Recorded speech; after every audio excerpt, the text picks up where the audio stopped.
everybody, I'm Marie Jenkins from Advance Your Wellbeing and welcome to this week's education episode. And we've got the lovely Tracey Marlow Jones. Hiya Tracey.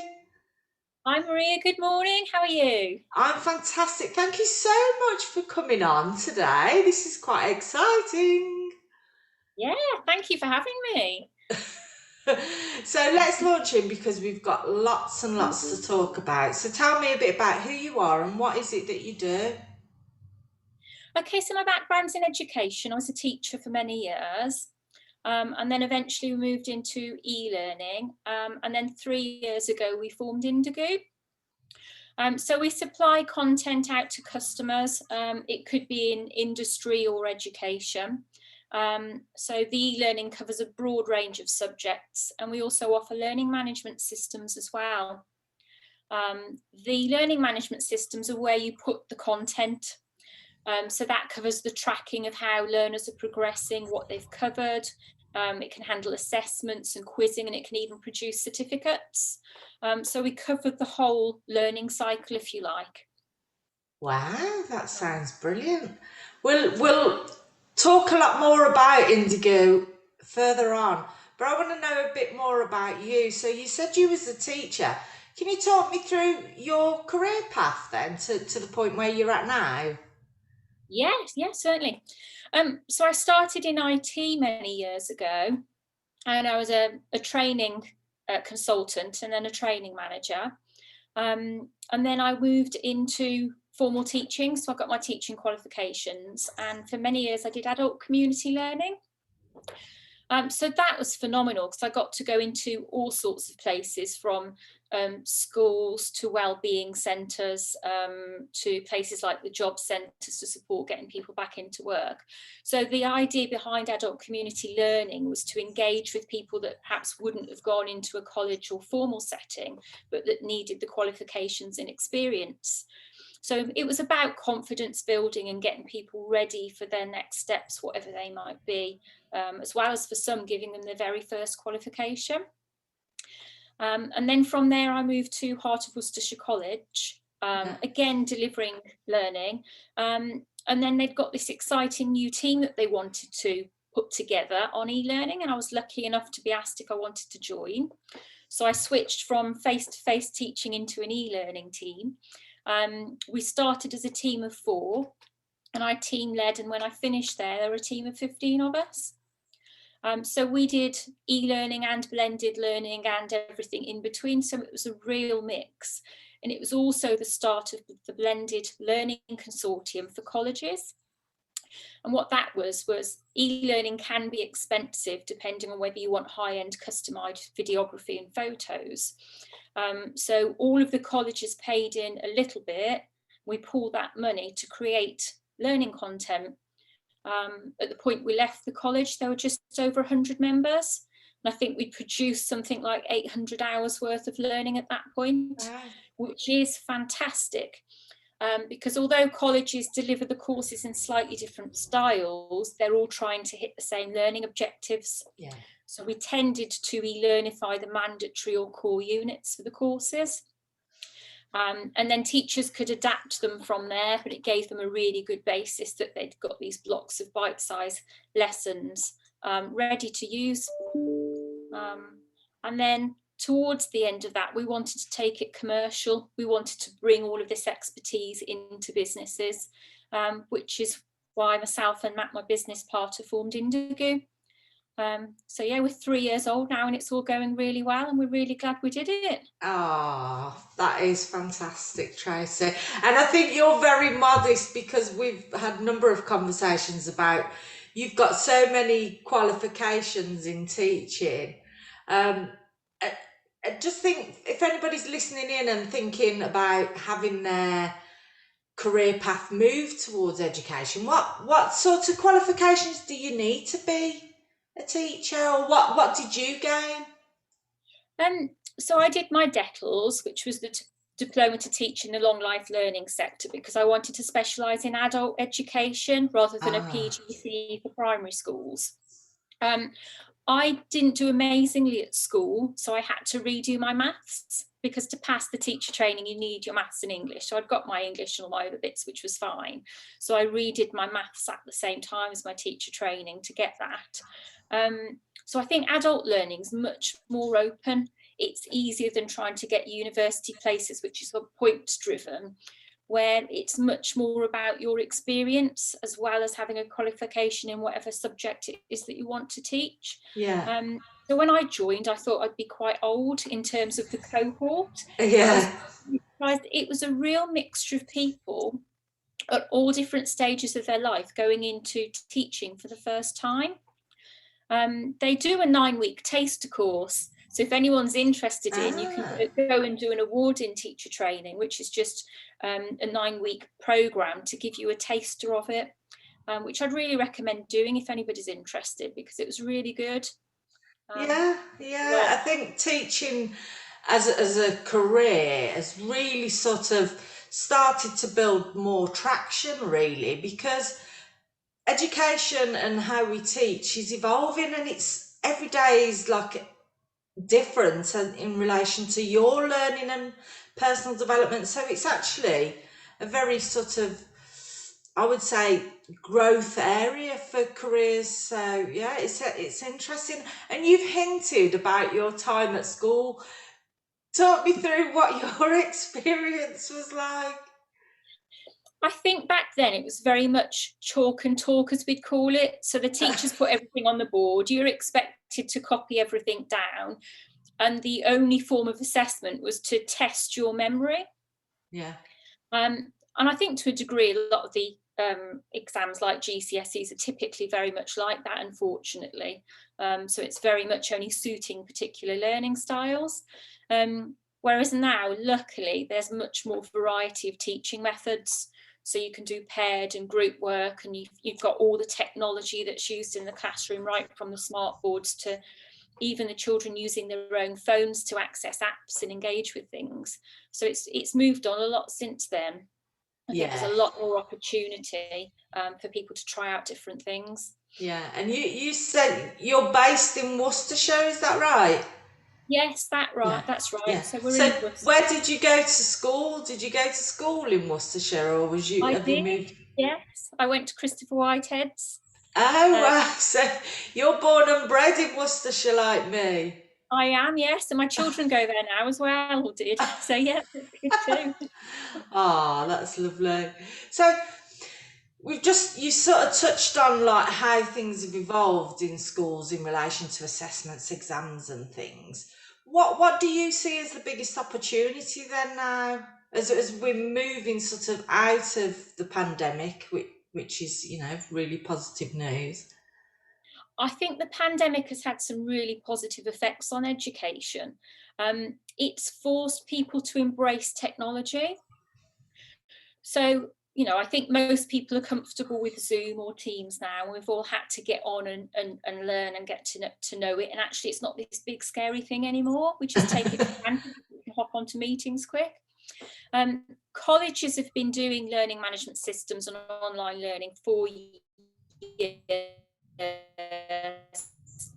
So they would have been set up and geared up for this.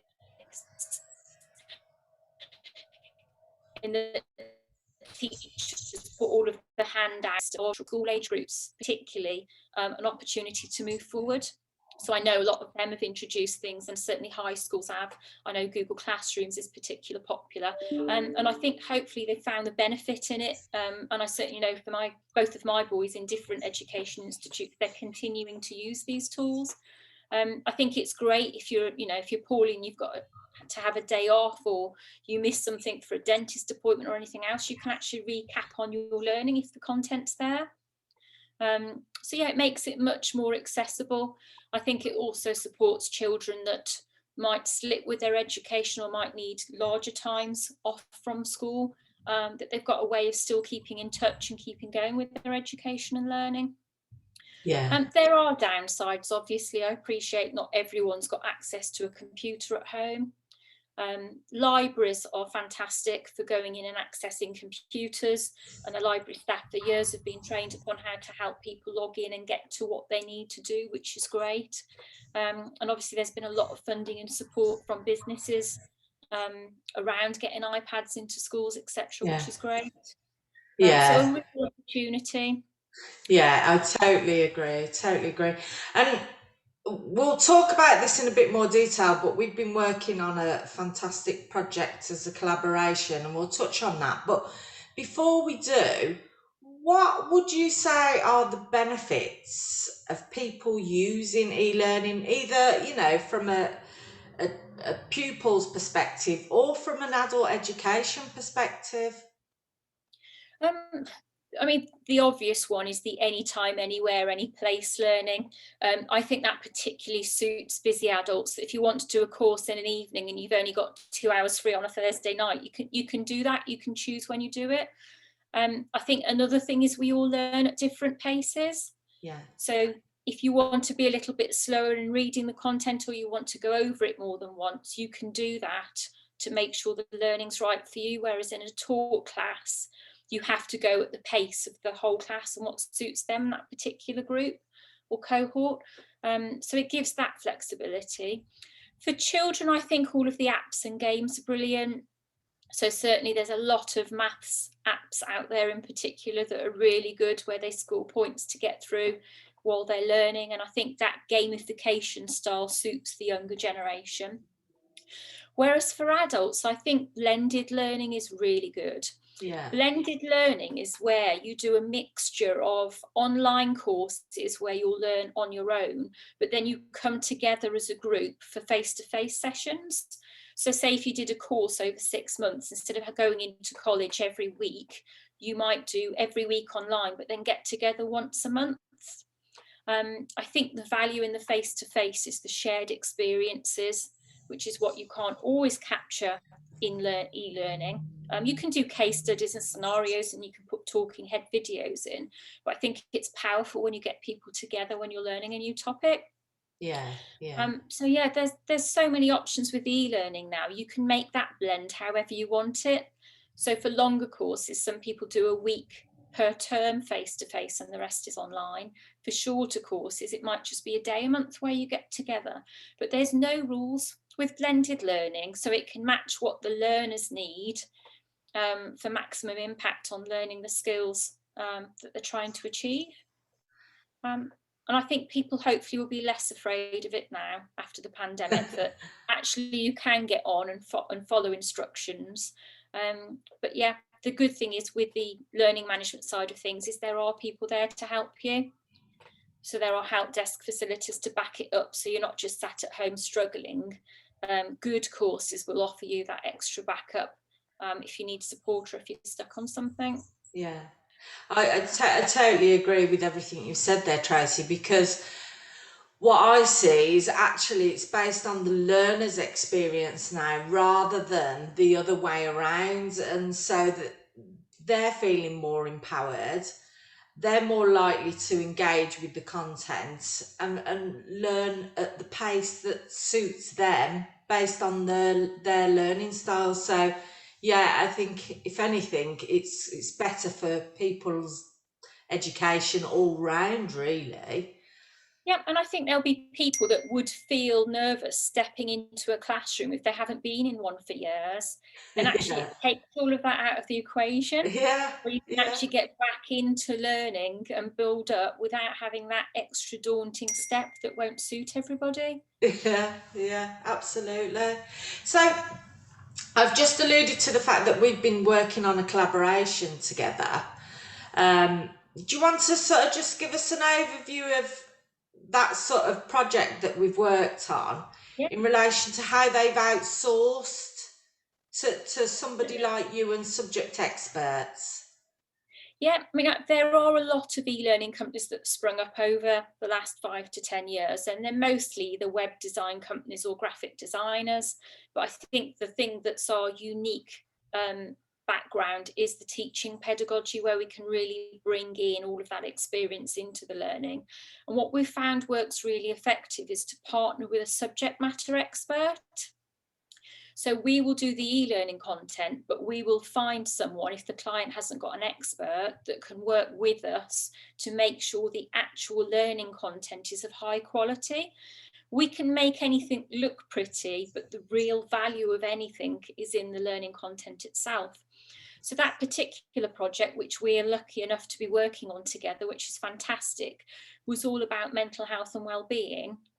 But the subjects are diverse, right from mental health, emotional well-being, but we've got topics like oral health in there. So we were able to partner with a dental practice and one of their colleagues to bring that knowledge in on how teachers can be alert to dental decay in children, which in some areas is really prevalent, and help address those skills gaps. That's fantastic, isn't it? And that whole e-learning suite of modules is going to be rolled out to a huge number of schools, I believe. Over 3,000 education settings.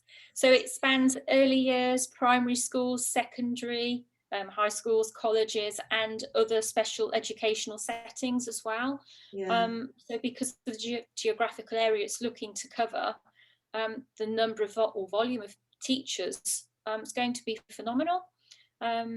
So yeah, the project came off the back of children struggling with these types of mental health issues, and obviously CAMS, they have a very difficult workload right now.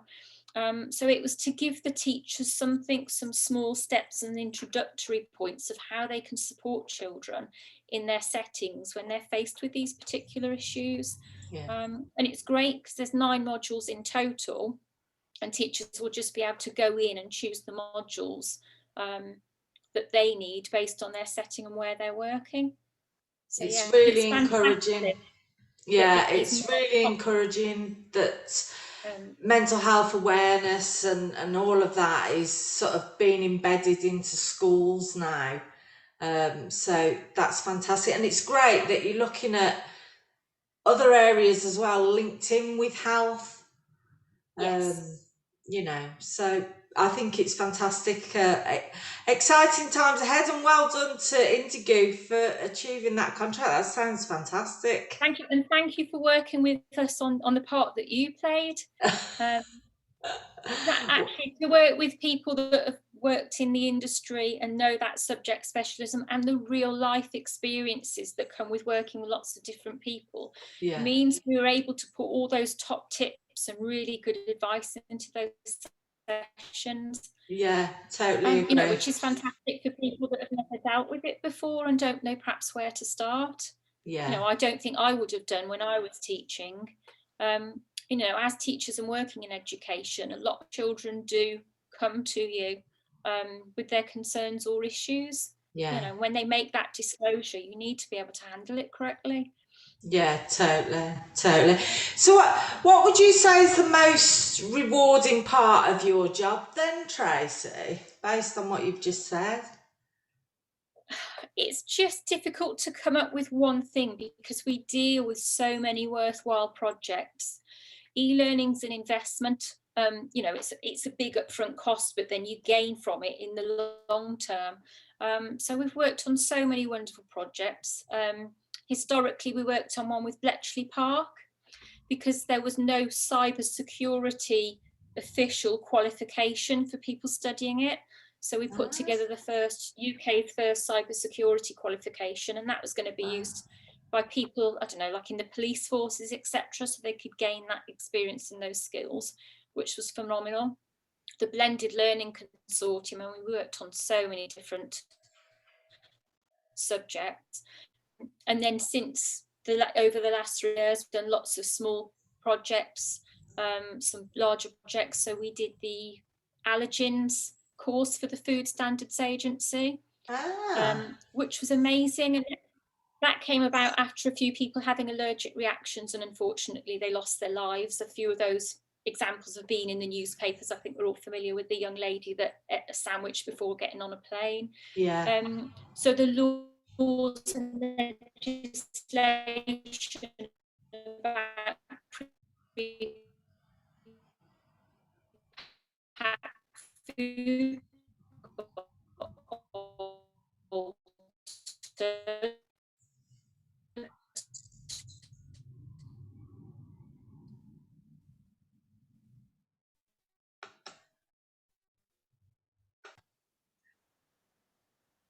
sorry guys if you had any interruptions to the sound there. Sorry about that, Tracy. To move on then, we're looking at, you've obviously worked with a lot of fantastic companies across Worcestershire and beyond. But who sort of inspires you then, either professionally or personally? I think the main lady that inspired my passion for learning was a lady called Lynn Taylorson. She was my mentor when I did my teacher training, and she was just absolutely phenomenal in the way that she wanted to improve education for all. So yeah, I was very lucky to have her. So she came out and did all my lesson observations, which can be daunting as a new teacher when you've got someone watching you teach. But she was really good. She was great with my learners, and the feedback that I got really helped me.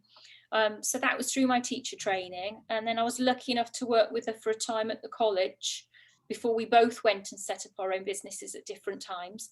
And I was lucky enough to work with her last year when we did a project on T-levels, which came in last September. So yeah, it's been really good, and her passion for education and what she tries to do for the different organisations, fantastic. So yeah, if I ever need any help with more of the theoretical side of education or the underpinning pedagogy, then I always go to Lynn. Fantastic lady. Wow. So tell me a bit more about the T-levels then. What was that, and what's your view on the T-levels then, the success of them?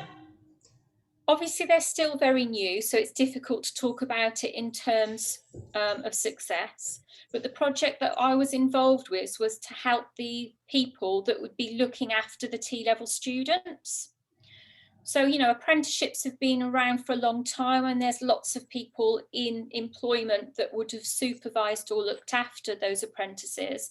But it was bringing support to those workplace mentors that would then be looking after T-level students.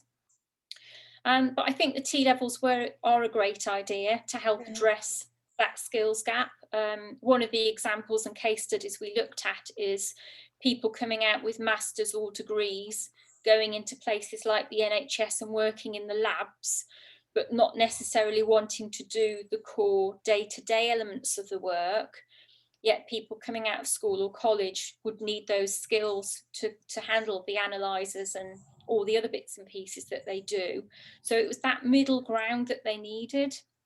And I also think to have something in line with A-levels, but for more practical courses, is, you know, just another way of giving our next generation more opportunities to learn, but in a real work environment. You know, I'm sure a lot of us have gone in directions in our careers and we think we want to do this and we go and study it for years and then we realise it's not for us and we change. So I'm really hoping, you know, it'll give those extra opportunities as well as the value that the courses add. So I know since launch, initially they were doing, I think it was education, engineering, I can't remember what the third topic was off the top of my head, but it's broadening out from September, so there'll be a lot more courses available for students, which is fantastic. It'll be interesting to see how it evolves.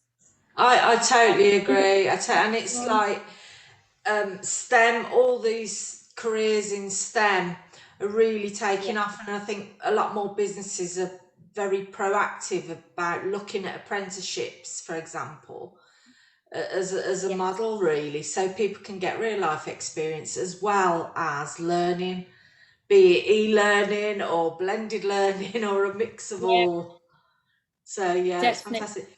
Now, we've been chatting away. We've sort of covered sort of nearly half an hour now. I just wanted to ask you, because I think it's extremely useful. You on Indegu have been doing something really spectacular, actually.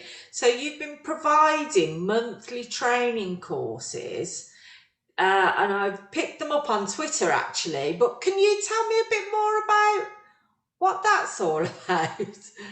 Yes. So it got towards the back end of last year, and at the end of the year, we tend to plan our social media for the following year, and we put ideas together for themes or whatever it is that we want to do. And we decided, because businesses had had such a difficult year, that we'd like to try and give something back that would actually support all of those people that had a real tough time through pandemic.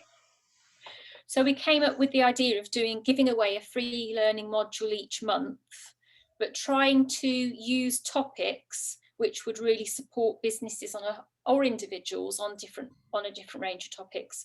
And to get the quality, we've partnered with subject matter experts. So we kicked off in January, and that was in partnership with Prime Mix Marketing. Yeah, yeah. And that was all about your marketing schedule for the year. So we felt actually that's a really good thing to start January with. Yeah. So to help people think about their marketing and what they might do for the year. So there were practical tips in there. There were downloadable documents for people to fill in and things if they wanted to.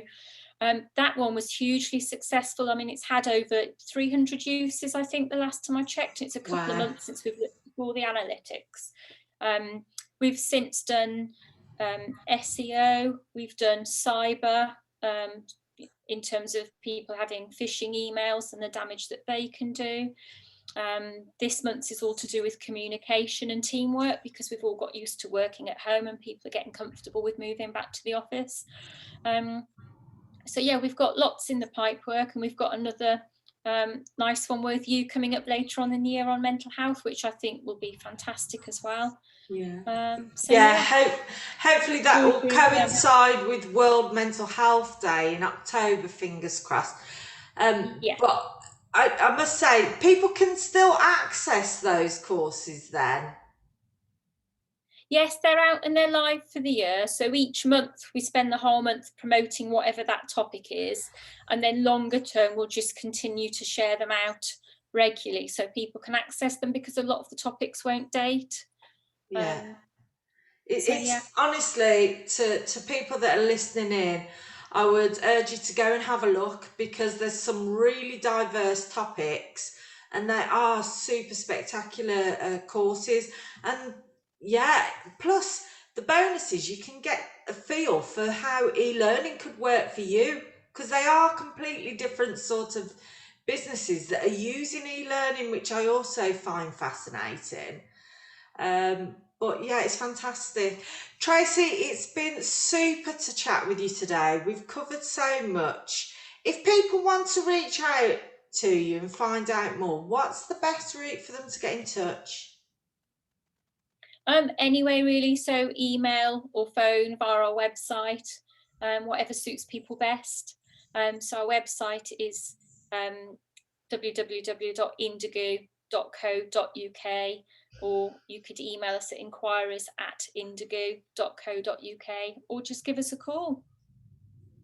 Brilliant. Well, I hope you continue to go from success to success. Fingers crossed that everything goes fantastically for these teachers that are going to be doing that huge e-learning modules contract that you've got. So that's really positive as well. Tracey, it's been great to catch up with you today. You too, Marie. Take care. Thanks, Tracey. Thank you. Bye. Bye.